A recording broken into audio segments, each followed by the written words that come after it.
wanted to see the real Trump. We see him slipping in the polls, and we want to see how he's going to handle that. That's why Genevieve and Roland Schultz of New Franken attended tonight's Donald Trump and Mike Pence rally inside the KI Convention Center in Green Bay. We just saw a tremendous contrast between him and Hillary. Like many I spoke with at the rally, the Schultzes say immigration and the presidential candidate's views on the issue is one of their main concerns this election.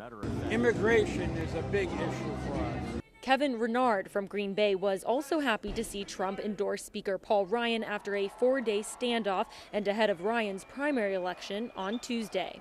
We need unity within this party. I always was conservative.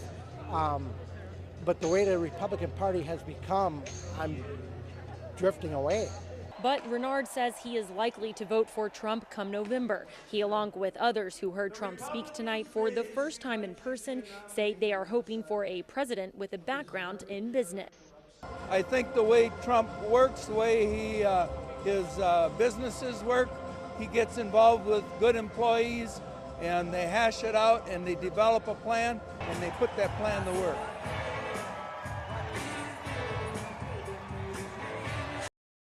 I lose at a lot of things, but I don't lose at elections. And I'm not losing Tuesday.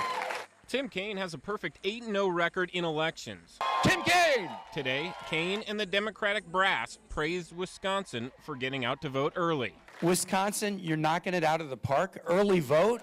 You guys set a record. While campaigning on behalf of Democratic presidential nominee Hillary Clinton. Somebody who won't back down, won't give up, won't go away. That's the kind of person that Hillary Clinton is. Kaine also took time to criticize Republican presidential nominee Donald Trump. His opening speech, Mexican-American immigrants are rapists and criminals. And it has been an insult fest ever since. Horrible things about women. While also addressing some of the platforms that Clinton and Kaine are running on. We're going to let people refinance student loans just like they can refinance anything else, and that will enable them to bring down their monthly payments and not get crushed under student debt. And that resonated with some of the UWGB students who showed up at the rally. I really like his point on student loans and how just like to work together for everybody, for every single family. And others are excited about the prospect of the first female president in office. Well, I just never could believe it could be possible. It's awesome. This is a big deal. Let's go win. Thanks. Keeping it local in Green Bay, Steve Dent, Local 5 News.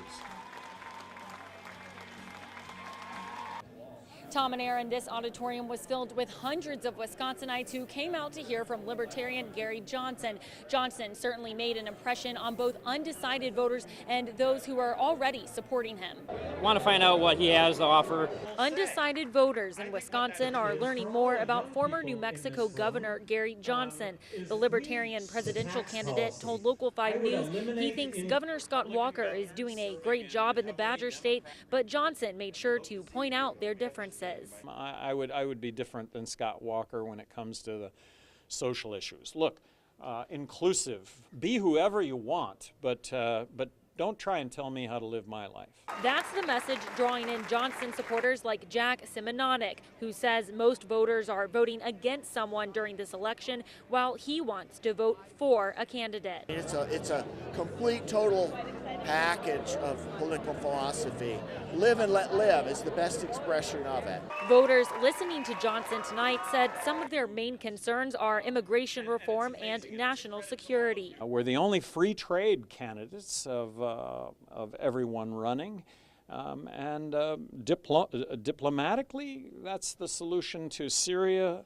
That's the solution to North Korea. Johnson's speech inspired both former Republican and Democratic voters to take a chance in November on a third-party candidate. I would say that I most certainly am going to be voting Libertarian. Johnson does need to earn 5 more points on average in each of the 5 major polls chosen by the Debate Commission if he wants to get an invitation to the first presidential debate. He has just about 2 weeks to do that. In Milwaukee, for your local election headquarters, I'm Cole Higgins, Local 5 News. More than 630 people gathered inside of the Salvation Army Kroc Community Center in Green Bay. We are facing an election of enormous consequence. To hear Senator Bernie Sanders campaign for Democratic presidential nominee Hillary Clinton. Hillary Clinton wants to bring us together. Sanders delivered harsh words for Republican presidential nominee Donald Trump, calling bigotry the cornerstone of Trump's campaign. Donald Trump wants to divide us up. The choice is clear. The Vermont senator touted Clinton's support of lowering student loan debt and told me one-on-one about Clinton's plan for free college tuition for middle-income families. She's going to make public colleges and universities tuition free for all families earning less than $125,000 a year. That's 83% of our population.